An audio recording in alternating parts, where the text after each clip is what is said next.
the Washington Commanders will be the team that ends the Philadelphia Eagles winning streak.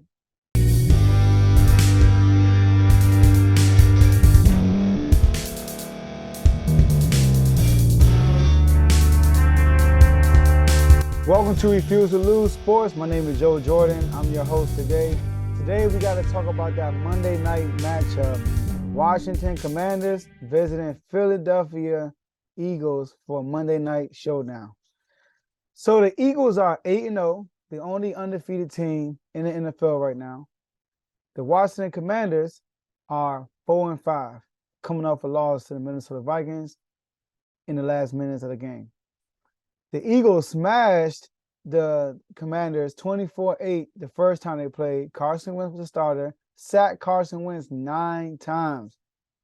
But it's a brand new team. It's a brand new team. And me personally, I believe the Washington Commanders will be the team that ends the Philadelphia Eagles winning streak. I think they are a team that's built to do that. And I think it will definitely happen. Now, this game can go two ways. It can go the Eagles take off and destroy the Commanders, or it can be a tight game and the Commanders prevail at the end. And I'm going to pick option B, Commanders will prevail. Let me tell you why. A lot of Eagles fans say that we can win anyway. We won all different ways. We won with bad weather. We had to come from behind. We won with the rushing attack. We won with the passing attack. They said they did it all. But there's one way they haven't won yet. One way. And that way is they won the turnover battle in every single game they played in so far.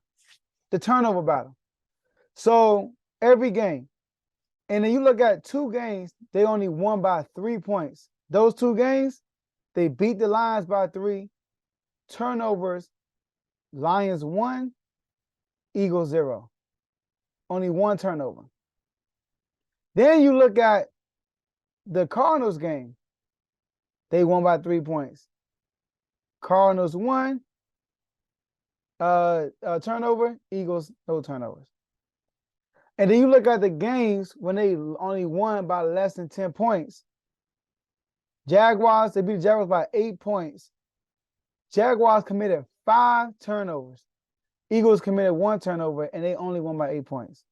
Cowboys committed 3 turnovers. Eagles 0 turnovers, and only won by 9 points. So the number one focus for this team when they go into Philly is do not turn the football over. Do not turn it over. That's it. All right? So I do think that we will turn the ball over, but I think that we will turn the ball over one time in the first half. I think Taylor Heinicke will throw an interception in the first half, and that's it. All right, kind of similar to the Packers game. But I do think Jalen Hurts will throw an interception, and either a receiver or one of the running backs will fumble the ball. All right, so they will have 2 turnovers to our 1. Also, running the ball on the Eagles must be a priority. The Eagles are a bottom 15 rush defense. Nobody's talking about that. Bottom 15 rush defense. And without Jordan Davis, they're even worse.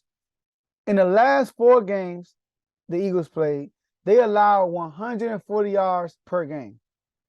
Before the Thursday night game, the Panthers were the 5th worst rush defense in the NFL, and they were allowing 139 rushing yards per game. So the Eagles are doing worse than that in the last 4 games. So the Commanders lately, their rushing attack has been a priority in the offense. So I think they're going to have a good day and have over 200 yards of rushing. Then we look at third down. Eagles are the 4th best team in third down conversion as far as offensively. The Eagles are the 4th best third down conversions. The Commanders are 3rd best defensive-wise on third down. So the Commanders could neutralize the third down conversions. Red zone. Eagles are good in red. They're a top 10 red zone team. Guess what? Commanders are top 10 defense in the red zone. And in the second half, the Eagles are averaging 8 points a game. So a lot of times they front run, and in the second half, they stall out.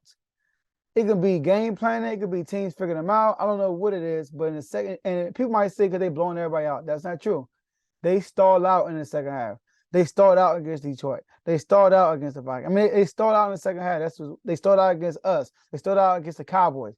That's what they do. They stall out in the second half. So the Commanders had to avoid the first half storm by the Eagles, not committing multiple turnovers in the first half.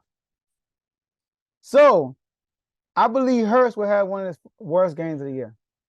I believe that he will complete under 60% of his passes. I believe he will get sacked 4 times. He got sacked 3 times the first time we played him. He will get sacked at least 4 times. Like I said, he will throw at least 1 interception, right? Because this is a different team they are playing. This is a different defense they are playing from the first time they played Commanders.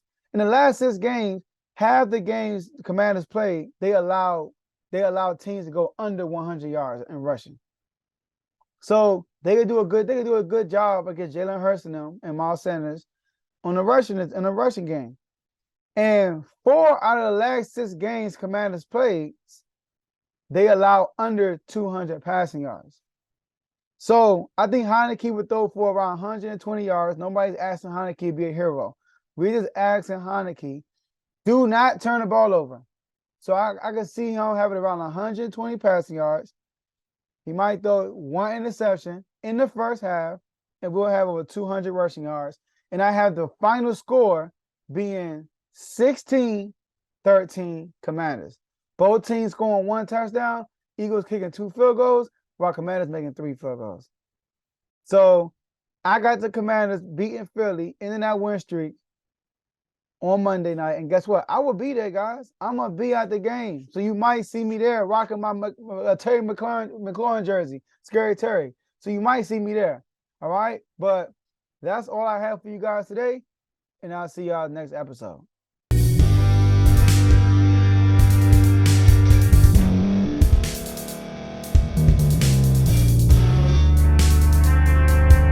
Thank you for staying to the end. If you're watching this on YouTube, please like this video, subscribe, and also hit that notification button so you can be notified next time we put out a video.